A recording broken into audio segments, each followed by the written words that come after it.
let's bring in our first guest. Let us not even hang around because I can see him here. There he is. Good morning, Gazza. Hello, how are you all? How's everybody? How are you, Sonia? I'm grand, thank you. You are known as Gazza the Hillbilly Halfwit. Did you name yourself Gazza? Well, do you want to know how that name came about? I do. Is it polite enough? Yeah, basically, I'm madly into Northern Soul music, Ah, and I had my phone in my pocket, and I was playing some Northern Soul music, and I walked up the yard, and my missus saw me at the window, and I was dancing coming up the yard, and she said, "You look like a hillbilly halfwit." love it. And I thought it was a bit of fun, so that's why I called it the channel. Well, we love that. And also, can you do the Northern Soul dance? I can, yes. I used to work for Echoes. Do you know Echoes? Echoes used to cover Northern Soul a lot, and blues and soul. And and also I grew up alongside people who were Northern Soul dancers as well. So I have some fondness for Northern Soul. Oh, It's yes, I do. addictive. It really is addictive. Fair play. Yeah, I love the shuffle. It's a really good shuffle. Anyway, I haven't actually, you'll be surprised to hear, I haven't brought Gazza on to talk about Northern Soul, although that is a good topic in its own right. Yes, it is. No, I brought Gazza on because dear Monica, one of our viewers, had sent me Gazza's video. And Gazza was talking about the impact of Rachel Reeves' budget on farmers because Gazza is a passionate smallholder farmer, as he describes himself, an old school agricultural mechanic who can fix various vehicles. I know the type well. You have a channel on YouTube, obviously, where you've been talking about this issue. Just give us a little bit of your background, first of all. So about your small holding. Well, I grew up from a young boy when both sides of my grandparents and my parents' side had hill farms, quite large hill farms. And my father had this farm I'm on now had a farm. And so I've been farming all my life as a young lad. And then as I grew up, then we just went out to work in factories and on the forestry. And then the last few years of my life, I've been on the farm here now, and a bit of a slower pace, really, because I had a problem with my eyesight in my late 30s. Might get even slower if it's down to the people, the powers that be. And the thing is, so here's the thing, and I think it's interesting because immediately what you've outlined is what we know, and that is largely farms are handed down, farms stay within families, farming community. I come from the Cotswolds. I know about farming communities. So Rachel Reeves' budget is absolutely an attack on farmers. She said there's three major changes affecting inheritance tax. These reforms will take place from April 2026. A reform of agricultural and business relief, which essentially, you're going to help me understand this better, but essentially means that the first £1 million of the farm will be free from the death duty, but the remaining taxed at 20% or 50% of everything. Have I got that right? Yeah, it's quite complicated. I'm no expert on it, but I looked at it myself and in detail. And what it is it's easier to understand it if you look at it in acres of ground. So 100 acres of ground is roughly worth £1 million. So if you look at it like that, it's a bit easier to understand it. So the way I can explain it is the first 100 acres of ground, not including your house or machinery or anything, is free from it.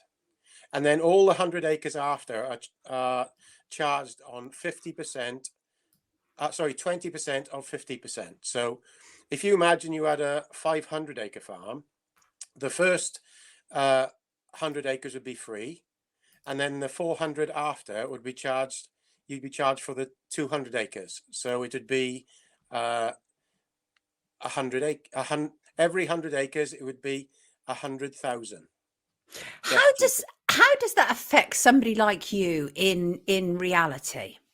Well, my farm isn't a massive farm. I'm only a small holder, and I'm just on the edge of this, so it will affect me. But if what the people don't realize is, if you're most farms are from 250 to 500 acres in the area I live.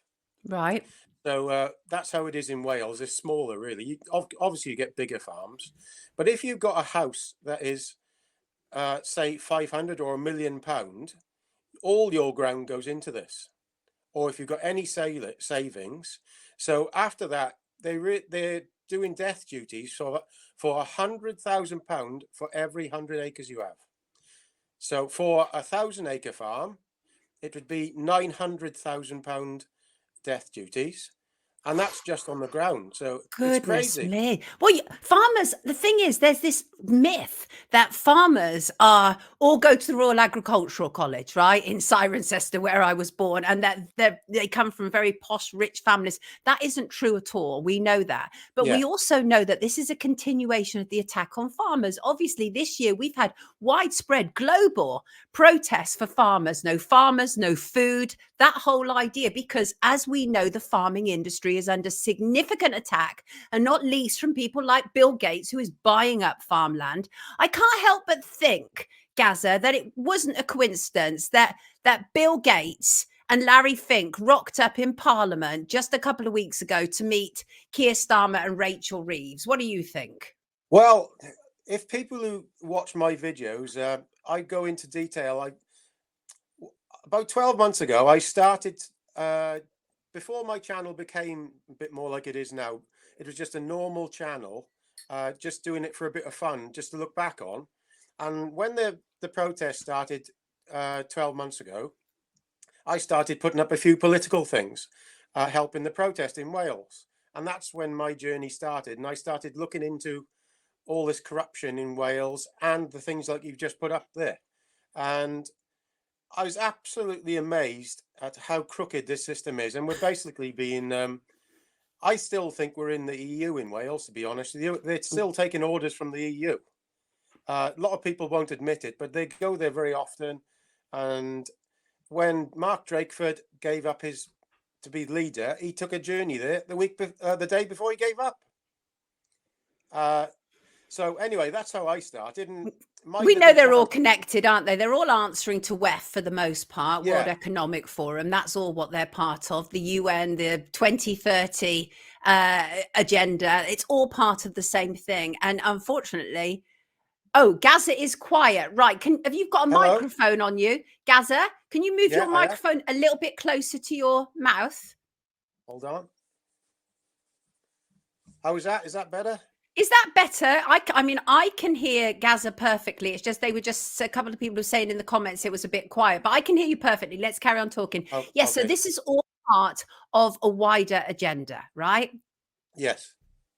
Now, when I started looking into this, I found out there was lots of people who are funding the Labour Party who are anarchists, and one of them was called Dale Vince, and he has funded the Labour Party for the last 10 years. But more than this, he gave Starmer £20,000 personally. He gave Andy Burnham £20,000 personally when he was an MP. And the second in command, what's her name? I can't remember her name now.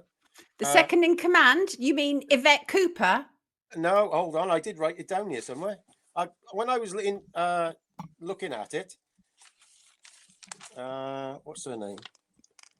I can't remember. Anyway, they gave her £10,000 as well, and he was funding extinction. Oh, Angela Rayner, you talking about? That's it. He gave Angela Rayner, and he also gave her £100,000. Sorry, he gave her £10,000 really for that. So, what I noticed was lots of these people who are funding the Labour Party are anti-farming. Yes. And especially in Wales, they're pretty nutty on this nut zero, as I call it. Yeah. And they're all activists. And in Wales, the Parliament has really been taken over by activists who hate farmers for some bizarre reason. I don't get it. Right. And Mark Drakeford, when he was the leader, was giving answers in the Senate, and he's basically he hates our guts for some reason. I have no idea why. And he hates coal mining now, and he hates steel working, and it's the nuttiest thing I've ever seen. It's groupthink, though, isn't it? It's a groupthink. There appears to be a kind of, certainly in the UK, an absolute hatred of the working man and woman, right? That appears to be going on, and we know that that's kind of the elitist parasitical mindset, right? Because we are kind of they are taught to view us as plebs, as if we are. And the thing is, I think that this attack on farmers is really interesting because obviously we're talking about people who are Marxists, communists, and it is all about stripping you of the land, right? I'm going to talk in more detail after you about the kind of motivations that drive Rachel Reeves and where she's coming from and what she's part of. But people like you are on the sharp end of it. But this has sparked enormous backlash. People are very upset about this, right? Well, they should be, because people think farmers are making a lot of money. There is a percentage of farmers at the top that make a lot of money, but especially where I live, they live in hand to mouth. Now, I had a message on my channel. Could I read it to you? It's only a few lines. As long as it's not sweary or anything, is it all fine? No. It's from a girl called Sarah. She says, my family have a small arable farm, 250 acres-ish, and they lost 80,000 last year, and they made a profit of 17,000 the year before. This year's harvest is a disaster. This could be the final nail in the coffin. And that's how it is. Most farming families are living off less than £30,000 a year in reality. That is the reality right there. Yeah. That is the reality right there. And the thing is that, I mean, I don't eat meat, but the point is farmers produce so much more than meat, right? Farmers literally produce the staple on our plates, right? Yeah. And so we all have an interest in making sure you survive. But the problem is farmers are on the sharp end of the net zero agenda, where farmland is being bought up. What are your thoughts about that? Because obviously you mentioned Dale Vince and the involvement. Yes, Dale Vince. I didn't realize till I looked into it. I did a video on him, and you've got to be careful because he does like to sue you. So I was very careful about this. I definitely don't want to be sued. Yeah, so I went on to his own stuff that he put out himself. So it was his own literature. Good. And I didn't realize that he was feeding a huge percentage. He's in charge of feeding a huge percentage of people, young kids in school. He's got his own company. And he says on there himself, he wants them to eat small little things of grass instead of meat. That's what his aim is for children in this country. And I was like, it's a job to believe stuff you read sometimes, but this come from his own company website.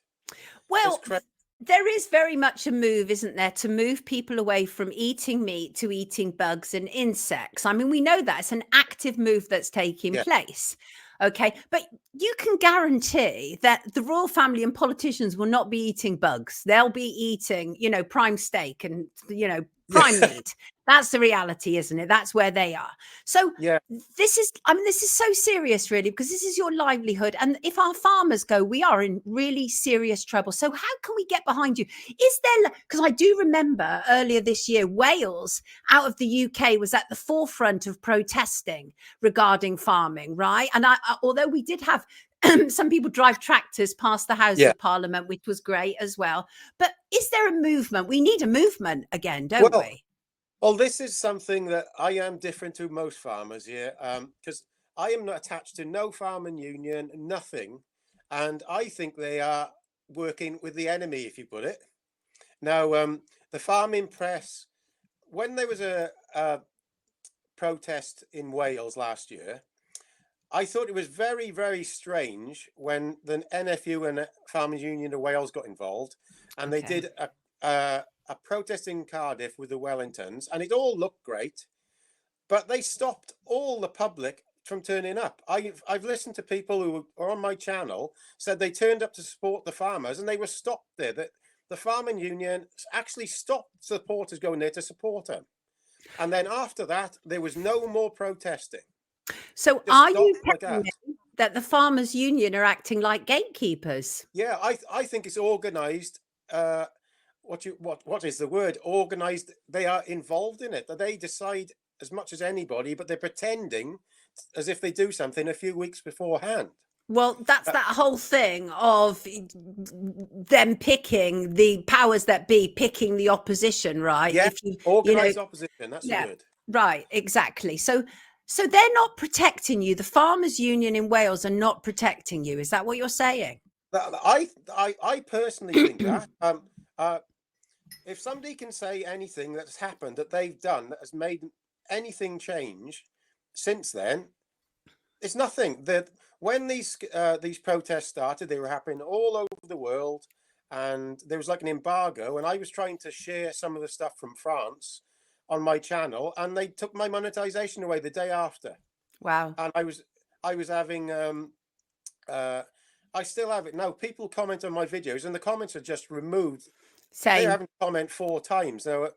There's a really bizarre situation where I think we've got a religious cult in charge of politics in the UK, of this nut zero, and they're not right in the head, to be honest with you. I think it's like an academic cult, in my opinion. Yeah, it does feel very cult-like. Half the stuff they say makes absolutely no sense whatsoever and is not borne out by science. It's anti-science, a lot of the stuff that they're chatting. We talk a lot around here about the 2030 agenda, and I'm probably now going to start calling it nut zero because it's so much better.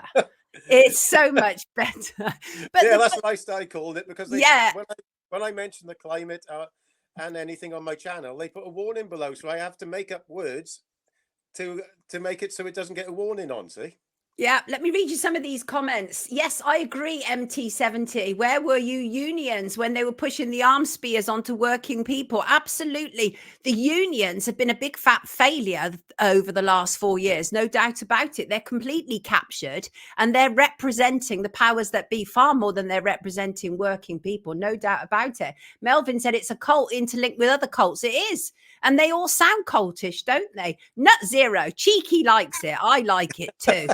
Gazza, before you leave us, give us a parting shot. What do you want people to know? Well, I want people to understand that the farming community, like myself, we're all devoted our lives to feeding people. There's like a contract has happened in the media where they've twisted our words around, and the media have twisted things around to hate the people that are actually producing the food for you to live every day. Yeah. And if you have a meal today, even if you're vegetarian or vegan or whatever, it's been produced by a farmer somewhere in the world.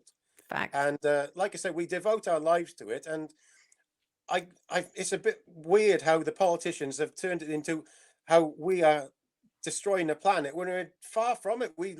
My farm, for instance, I love it to death. I love every moment here. I would not do anything to harm the wildlife on the farm. I love the place to death, and all my farming friends are the same. Yeah. The problem with politicians, Gaz, is they've turned the people into the enemies, and they've made farmers the enemies. And there's an agenda behind that. And we all know what it is. Everybody, I will put a link to Gaz's channel in the description at the end of the stream. But thank you so much for joining us this morning. Please do keep us up to speed with any changes that are directly impacting you. You're always welcome back on here, Gaz. Take good care of yourself. Everybody, Gazza, the hillbilly halfwit. Isn't he lovely? Lovely to have you with us. Sonia. Pleasure. Take good care of yourself.